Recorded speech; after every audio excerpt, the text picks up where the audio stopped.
আর এখানে আকাশি নটটা পছন্দ করেন নাই অনেকেই। নটটা একটু ফাটা আছে দেখে আমি দুইটা দিয়ে জোড়া দিলাম, দেখা যাক বাচ্চা হলে কিরকম হয়। মনে হয় ওটা জোড়া নিয়ে নিছে, ওদেরকে ছেড়ে দিলেও চলে, ছেড়ে দিব হয়তো। তো জোড়াটা কেমন হবে ইনশাল্লাহ দেখেন তো আপনারা। তো প্রিয় দর্শক, আজকে আপনাদেরকে আমি তো খামারের নতুন একটা আপডেট দেখাই। তো সকালে খাইতে দিয়েছিলাম, খাওয়া দাওয়া শেষ পর্যায়ে। যাই হোক, জোড়া কিন্তু দিয়ে দিছি, এই যে আকাশি দুইটা। ওরা ওই যে ওখানে বাসা চয়েস করতেছে। আর এখানে দুইটা দেখতে পাচ্ছেন, এখানে কিন্তু আমি জোড়া দেওয়ার জন্য রেখে দিছি, এই যে দুজনকে জোড়া দেওয়ার জন্য। এই আকাশি মাদি, আর ওই যে একটা ওইটা আকাশি ফাটা, ওইটা নর। দুইটা দিয়ে আপাতত জোড়া দিতেছি। হ্যাঁ, আর এখানে কালদম দুইটা আছে দেখেন। তো অনেকে বলছিলেন যে কালদম দুইটা একসাথে করে জোড়া দেন, জোড়া মনে হয় নিয়ে গেছে প্রায় ধরা চলে। হ্যাঁ, এত খেয়াল রাখি নাই, হয়তো জোড়া নিয়ে নিবে, না নিলেও ইনশাল্লাহ। তো জোড়াটা কেমন হবে ইনশাল্লাহ দেখেন তো আপনারা। এটা হলো নর আর ওটা হলো মাদি। নরের জুটি আছে কিন্তু মাদির জুটি নাই। আমার আমার কাছে সবসময় জুটিওয়ালা কবুতরগুলো পছন্দ। হ্যাঁ, যাই হোক, বাচ্চা আসলে হয়তো জুটিওয়ালা আসতে পারে।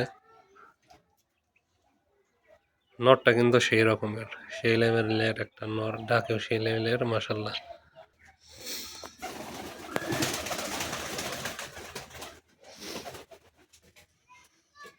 আর ওই যে দেখতে পাচ্ছেন, ওই যে ওই কবুতরটা মনে হয় ডিম দিয়ে দিবে, ওইটা মাদি নাকি দিয়েই দিছে জানি না।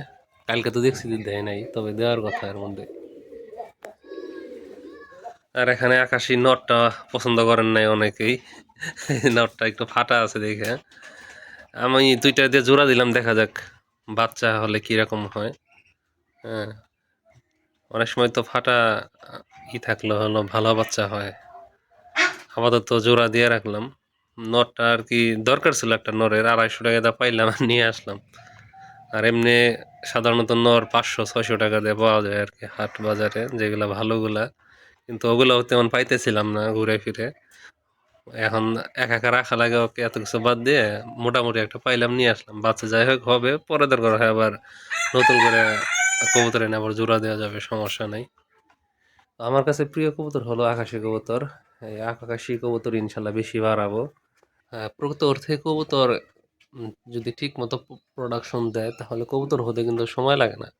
আমার এখানে সমস্যা হয়েছে যেটা, আমি কিন্তু জোড়াই দিতে পারছিলাম না, জোড়াই মিশাইতে পারি নাই, এর জন্য কিন্তু বাচ্চা তেমন পাই নাই। তাছাড়া ওদেরকে এখানে অভ্যস্ত করতে একটু সময় লাগছে। ওরা কিন্তু সাধারণত খোপের মধ্যে থাকতো গ্রামের মধ্যে, আর আমি ঘরের মধ্যে আবদ্ধ অবস্থায় জুড়ি পদ্ধতিতে। তবে ওরা অনেকখানি এখন অভ্যস্ত হয়ে গেছে। ইনশাল্লাহ ধীরে ধীরে সমাধান হবে সমস্যার। ওরা কিন্তু অলরেডি এটার মধ্যে ডিম বাচ্চা করছে। ওখানে হয়তো ডিম দেওয়ার প্ল্যানিং চলতেছে, যে ওখানে শুধু বসে থাকে।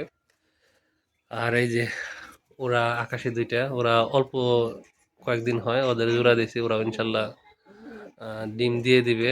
আপনারা সব আপডেট পাবেন ইনশাল্লাহ। হ্যাঁ, যাই হোক, ভিডিওটি আজকে এ পর্যন্তই। ধন্যবাদ জানাই সবাইকে যারা ভিডিওটি দেখলেন।